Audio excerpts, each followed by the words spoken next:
नमस्कार साथियों, आज हम चर्चा करेंगे ग्राम न्यायालय के बारे में। साथियों, भारतीय संविधान का अनुच्छेद 39A समान न्याय और निःशुल्क विधिक सहायता के बारे में प्रावधान करता है।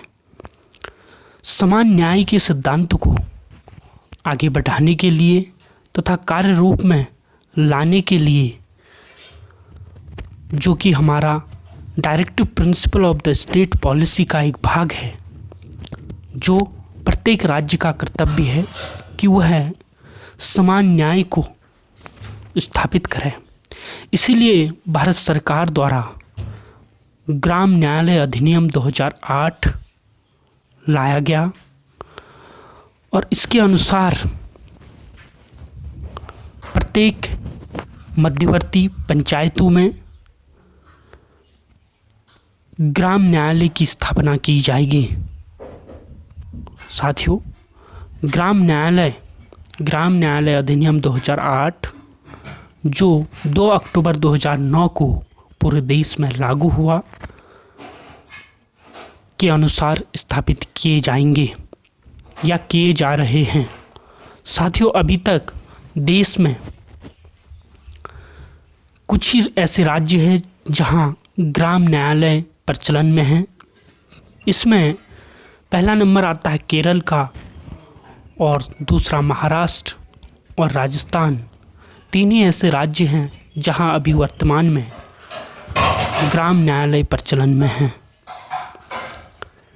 10 राज्य और ऐसे हैं जिन्होंने ग्राम न्यायालय की स्थापना करने का प्रयास किया है, लेकिन वहां अभी भी ग्राम न्यायालय प्रचलन में नहीं है।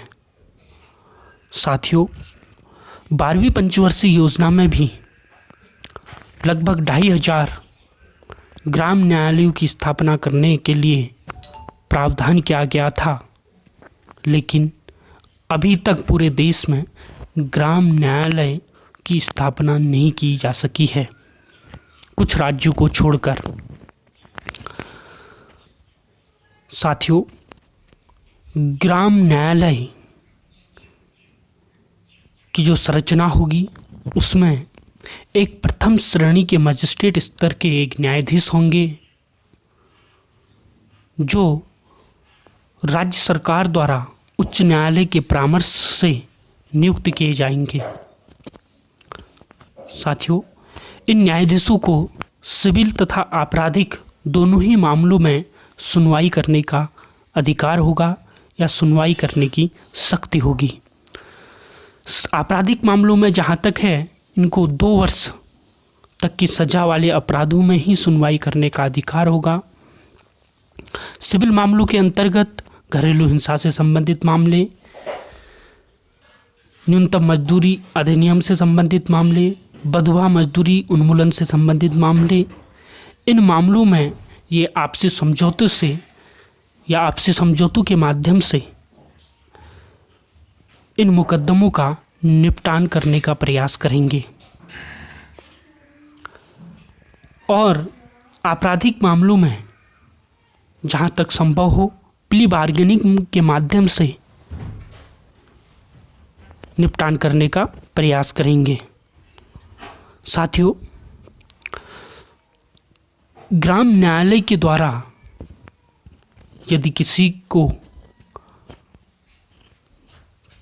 अपील करनी होगी, ग्राम न्यायालय के द्वारा सुनाए गए जो निर्णय हैं उसके बारे में अपील करनी होगी, तो जो अपील होगी वो सेशन कोर्ट में होगी, सत्र न्यायालय में होगी, और सत्र न्यायालय को 6 माह के अंदर इन मामलों का निपटान करना होगा। और जो ग्राम न्यायालय होगा साथियों, यह एक मोबाइल न्यायालय होगा, अर्थात एक मोबाइल कोर्ट होगा, जो एक जगह से दूसरी जगह गांव-गांव स्तर पर जाकर मामलों की सुनवाई करेगा। और सबसे महत्वपूर्ण बात यह होगी साथियों कि ग्राम न्यायालय न तो साक्ष्य अधिनियम और न ही दंड प्रक्रिया संहिता और न ही उच्च न्यायालय द्वारा बनाए गए निर्देशों का पालन करेगा। वह सिर्फ प्राकृतिक न्याय के सिद्धांत के अनुसार कार्य करेगा। तो साथियों, आज हमने जाना ग्राम न्यायालय के बारे में, जो बहुत ही महत्वपूर्ण टॉपिक है साथियों। Thank you.